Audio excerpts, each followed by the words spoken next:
Hey y'all, hey y'all, hey y'all. It's been quite some time. About 8 months. We've been doing a lot.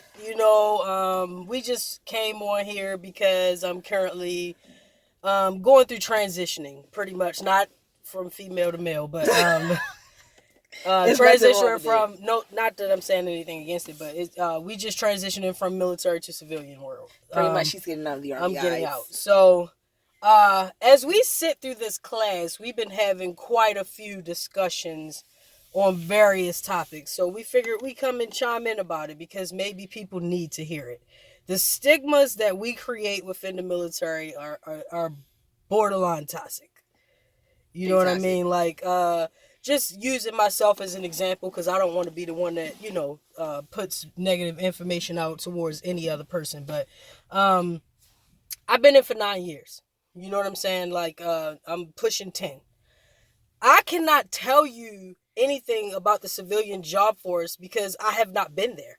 You know what I'm saying? Like, I don't know anything about the interview processes, what jobs are available, what has changed within the last, you might as well say 10 years because I have not been out there. All I know is military, what my mission is, what my uniform consists of, what my job duties consist of, what it takes for me to be a successful NCO, and things of that nature. But one of the things that kind of rubbed us the wrong way as we're going through this class is the outlook that people have on fast food restaurants. I think it's a bit ridiculous. On the workers. You know what I'm saying? Like, you constantly hear throughout the military, like, oh, you go out there and flip them burgers, or, and it's used in a condescending tone to say that, that's a horrible job. And I think it needs to stop because at the end of the day, everything in life is about your perception and how you choose to go out here and live your life. You know what I'm saying? Like, at the end of the day, a lot of us have jobs. MOSs is what we call it. I don't know what they call it in other branches, but we have job titles or job duties or job descriptions that hold no merit outside of the military. So occupations, perfect. You know what I mean? Like, see, I still gotta get used to this whole civilian lingo. But we have occupations within the military that hold no merit. Like, prime example, we sit next to a guy who's been in 13 years, and he's an engineer, but the job that he has in engineering has no weight. It's not even a job on the outside of the military. So he has 13 years of experience that won't get him a $60,000, $70,000, $80,000 job. You know what I'm saying? So to me, it's like, okay, for me, I have two good occupations within the 10 years that hold some merit outside in the outside world. But those still come with certifications and stuff if I'm looking at the higher end paying jobs. You know what I'm saying? And I don't have those. But just getting back to the McDonald's thing, it's like if I had to get out today or tomorrow, and because plans don't always work. You could come up with a plan. You can have a spanking good resume because a resume doesn't get you a job. It gets you an interview. That's what the guy told us. You know what I'm saying? So I can have a spanking good, resume, get to this interview and think I crushed it and still not get a job. And I have a son and I have a spouse and I have myself to take care of. I have to eat. I have to pay bills, stuff like that. And it's like, if I had to go work at McDonald's, I'm going to go there. I'm going to go and do that because I'm going to provide for my family by any means necessary. But, of course, me being me, I had to say, like, we wonder why people from different places in the world look at us as spoiled and coddled. Because we have this thing about us where we feel like we're beneath everything. I know quite a few people who work at jobs that people would low-key look down on who make more money than me. They make, 4 times what I make. They in the higher 100,000s, maybe 30 to 40,000 away shy of 200,000, and they work in places like McDonald's, Burger King, Walgreens, Royal Farms, stuff like that. You know what I'm saying? And they've had those positions since high school. You know what I mean? But I say it to say that it's all about your outlook in life. You know what I'm saying? If things didn't go my way and I had to go to McDonald's, of course I may be disappointed because I'm not going to sit here and say that that's my ideal job and that's something that I would want to do. But at the end of the day, sometimes life pushes you in a direction that you didn't expect to go in. So you're either going to allow it to break you, or you're going to use it as a piece of ground to stand on. So if I had to go to work at McDonald's, I'm going to figure out what kind of school positions do they have, like, or offers do they have? Do they have, like, I know when I worked at Sephora, like benefits do they offer? Exactly. Are they paying? Are they do school tuition reimbursements? Are they sending me to school on a full ride if I go to school for something that's related to that such industry or something of that sort? So it's not just about flipping burgers. You know what I'm saying? Like, I hate when people, I'm not going to say hate because that's a strong word, but I strongly dislike when people talk like that. You know what I'm saying? Because as a leader, it's not my duty to tell people what's good or bad for them all the time. You know what I'm saying? Like, it's my duty to show you that just because you may have to start here doesn't mean you can't be here. It's all in how you work and how you market yourself and what your level of thinking is. Like, I may have to get out and I may have to have, worked at McDonald's or, just some lower paying job or whatever the case may be. But if I'm going to look at it as just, I'm just working at McDonald's to flip these dumbass burgers or whatever the case may be, instead of, hey, let me see if they'll pay some of my tuition. Let me see if they have 401k. Because at the end of the day, it's a Fortune 500 company. What can I do to become a manager? What do I, because I know people that have their own franchises and shit like that. So it's opportunities out here. It's more than just flipping burgers, but it's all in your perspective on it. And, I hate when people negate from putting everything out about it and just making it all negative, because you can, I found that with us being in, with me being in the military, I might as well say us, Trinae has left jobs where she made way more than what I was making, because now I have to move to a new place. I have to PCS. I'm no longer living in New York. I got to go to Missouri now, so do she want to stay there, or, is she going to go with me? Of course, she's coming with me. We're PCSing as a family, and some of the lower ending jobs is what brought her the most happiness, and it doesn't affect how we live, because that's another thing. If you out here trying to live $1 million lifestyle on a $50,000 budget, you failing your damn self. You know what I'm saying? Live within your means, because it's not always just about money sometimes. Like, where's your mental state at? Where's your happiness lying? You know what I'm saying? How often do you get to see your family? Stuff like that. But I don't like the negative aspect of it. It's kind of sad. It's a little disturbing. What? That's a groundhog. That's a good one. Girl. Sorry, yo, he's trying to cross the street. He said it is too cold. He trying to find his home. I'm sorry, I didn't know you were. He look like he looking for his friends. He like, where's my homies at? I wish y'all could see him. We got distracted, but we just wanted to come on here and say, a few things about that. And another thing too is, like, a lot of people put out information and don't know what the fuck they're talking about. Research. Google, like, do your research. Like, it's information out here. It's professionals that you could talk to and I definitely just spit, but it's professionals that you could talk to that can help direct you or guide you in a way that you could still be successful. You know what I mean? So, and your friends are always not a good resource. Yeah. I don't care if you know Johnny who worked down in HR. Johnny don't know every damn thing. And Johnny may have done this for Bob over here, but Bob's situation may not be the same situation that Kate's by in. case.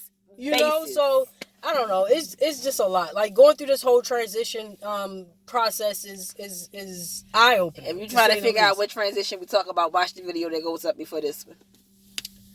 Yeah, it's wild, man. But I just don't want to be that person that sit around telling these soldiers a bunch of foolishness. Like, you know what I'm saying? Like, you can get out and go be a damn regional manager at McDonald's. I know a lady who was, way up here, and due to unforeseen circumstances, she found herself maybe here, but, she went to McDonald's and started working and everything. And next thing I know, she here, you know what I'm saying? Like, and she running a whole district of them, and she don't even have to go to work.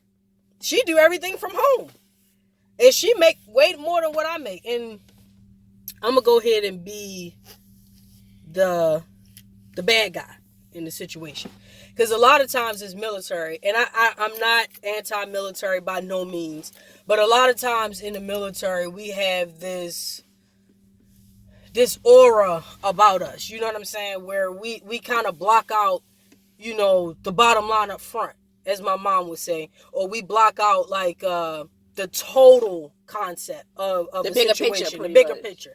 Yeah, so it's like we sit around and be like, oh, I'm too good for fucking McDonald's. I've been in the Army for 13 years doing whatever the case may be. That's beneath me kind of situation. But you got people out here. I have teenagers in my family that make more money than me as a staff sergeant in the Army. You know what I'm saying? And honestly, if you take away BAH, not all soldiers get that, which is basic allowance for housing. If you take away BAS, basic allowance for what? Substance? Yeah, that's food. You take away that, you take away, our free health care and make us pay for it. We don't make shit. We don't make nothing. And with all that being said, we have to spend time away from our families. We deploy, we do things that average Americans aren't doing. Like we work on the weekend sometime. We spend weeks in the field sometimes. And it's like, so at the end of the day, who the fuck are we to call somebody stupid? Are we not stupid? Is what we doing not stupid? You know what I'm saying? So I say that to say, think before you out here judging other people. Because for goddamn $60,000, my friends could come home at the end of a long day and relax and don't have to worry about somebody calling you saying, hey, Sergeant Watkins, we got your soldier here at the gate, they drunk. You know what I'm saying? Like, they don't have to worry about that. They can, once they clock out, they're done for the day. Type deal. They don't have to come back into work and deal with a bunch of foolishness type thing for the same amount of money I'm making. They don't have to worry about going to places where they could possibly not come home and shit like that. So it's kind of, it would behoove you to just be a little bit humble. Just be humble. Like, I love that I got to serve my country. I love that it helped me provide for my family and things like that. But I don't think that I'm above anything because of that. It's just a part of my life that I got to experience that I'm proud of. And I don't expect for people to cater to me or like life is going to be easy for me on the outside just because of that. Because a lot of times, I hate to say it, but once you take that fucking uniform off, nobody gives a shit about you. They don't care. They don't see you as the person in uniform. You're just another goddamn human being. So, I don't know. That's my little rant for the day. Y'all know I'm good for my rants. But it was just some things that was bothering me. What else did we go through in class? That's pretty much all it is. That was pretty much it. But it just keeps coming up. And I had to finally, me and Trinae had to finally speak on it. Because it's like, come on, man. You can't be telling soldiers this. And two, if you ever going through the MEB process. That's going to be a whole nother video. We'll make another video about that because the boss has spoken. But, I don't know. It's just a lot of false information out there. Yeah, and it's disturbing because it's a lot of people who've been in for quite some time with no knowledge. And they don't have knowledge, but they have an opinion or they have something to say. And I think that's kind of detrimental to people. And another thing, let me bring this up too. We have soldiers who serve. They come in, they go to basic training, they go to AIT, and they get hurt. And they end up getting out of the military with full benefits. You know what I'm saying? Like, they getting 100% from the VA, disability check, whatever the case may be. And you really got people in the Army who are upset about that. My thing is what they're eating making you shit? Like, their situation has nothing to do with yours. It's cases out here. Prime example, we had a kid who was here. He went to AIT. He graduated basic training. He graduated basic training. He went to AIT. And, when he was in the base sleeping, he fell from the top bunk to the damn floor. He had a severe, what is it? Not a damn stroke, because for whatever reason. Seizure. He had a severe seizure that almost killed him. And he's never going to be the same. He suffered from traumatic brain injury, and he was just different from that point moving forward. So of course, he got out because it permanently damaged him. And you would have somebody sitting around acting like he doesn't deserve shit because he didn't even make it past AIT. You are not a doctor.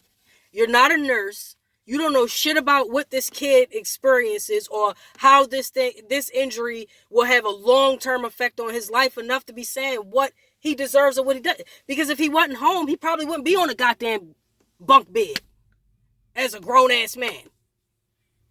You know what I'm saying? Like, so, I say that to say, stay in your own damn foxhole. You stay in your own foxhole. Whatever is conducive to your situation or whatever you're experiencing, that's your experience. But you don't worry about the fuck other people got going on. Because that's the problem. Like, everybody always worrying about what somebody else doing or what they got going on. Worry about your own damn self. Like, who are you to be sitting around talking about what somebody deserves or what they don't deserve? Who the fuck are you? Like, who made you Jesus? Like, that, I don't know. That whole, just the mentality of some people is just baffling to me. You know what I'm saying? Like, you don't know what kind of injuries these people have. You don't have access to their damn medical records to say what's good enough or bad enough or what they deserve on their way out because they got hurt. Like, that don't make them less than because they came and tried and may have sustained permanent damage due to excessive training or whatever the case may be. Like, I don't know. People crazy. This is why I don't talk a lot, though. I don't talk a lot because I really feel like people don't have shit to say but a bunch of foolishness. So, that's my rant. I'm done. For real this time.